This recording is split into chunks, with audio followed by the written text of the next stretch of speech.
My name is Caleb Sipe. My sobriety date is July 12th, 2021. I'm 27 years old and I'm from Columbia, Missouri.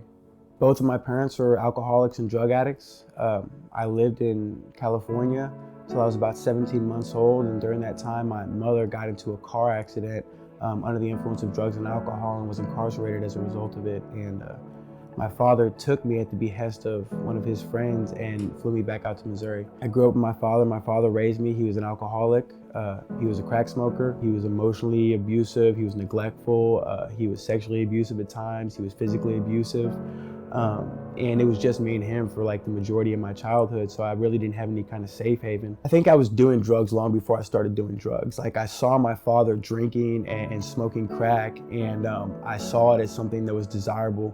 And like when I was 11 years old, I started smoking weed with an adult friend of my father. And then at 13 years old, I started drinking. I was using inhalants. I was abusing prescription medications, and I started smoking crack with my father. Like my father at this point in time like became my using buddy instead of like, he was never a parental figure to begin with, right? And he was just somebody that I got high with, and that was like what we bonded over. When I was 15, I went to DYS, which is the Missouri equivalent of the Youth Authority, and I spent a year there in a maximum security facility. And like I'm not a tough guy, right? I've tried to pretend that I was a tough guy my entire life, but I'm just not. Like I'm a scared kid still, and like I got beat up and I got pushed around and I got like abused by like a lot of the kids that I was incarcerated with. I'd spent so much time in and out of juvenile facilities and psychiatric facilities and rehabilitation facilities that I was comfortable being locked up when I was 16. When I was 18 years old, I went to prison in Missouri for a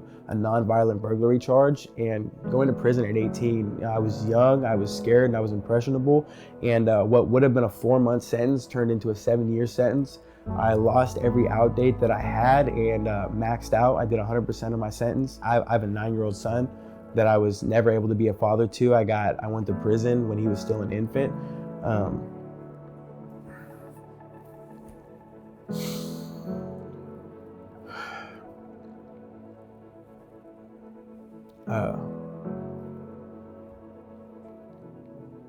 Yeah, I had nothing left at home. I became my father.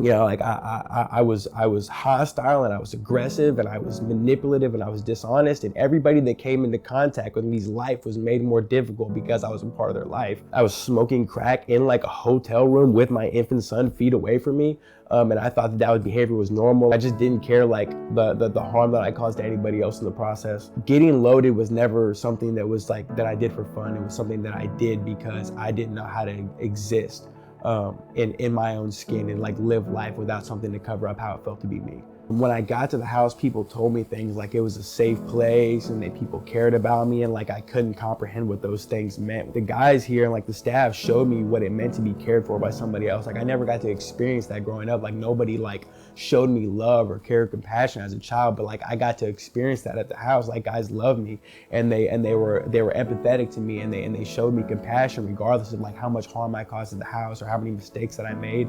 Like they continue to be with me and just like guide me every step of the way. And now I've been there 16 months. I'm in the sober living phase of the program. I sponsor 6 guys. I'm currently enrolled in Long Beach Community College, where I'm going to be attending for addiction studies. And I'm a guy that like after 3rd grade was never in school, right? Like I've got like a 6th grade education. Like I was expelled from high school twice. I was like not allowed to go to middle school at all.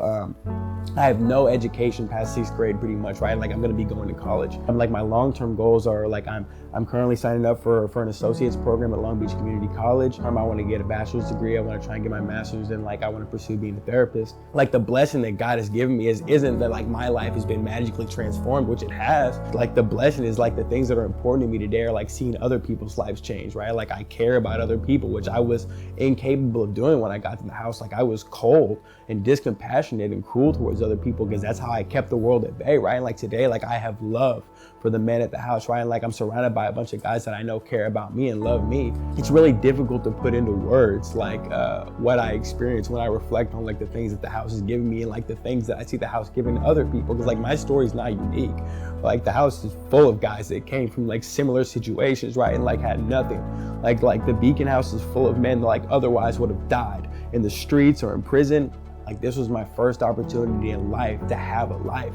Like, I have a chance today to be somebody whose life is meaningful and is impactful, and that I can contribute to society in a positive way. And like, that wasn't an option for me before I came here. I want to say that I really appreciate everything you guys have done as donors to like contribute to the house. And today, like, your contribution can help give other men like me who never had a chance an opportunity at life.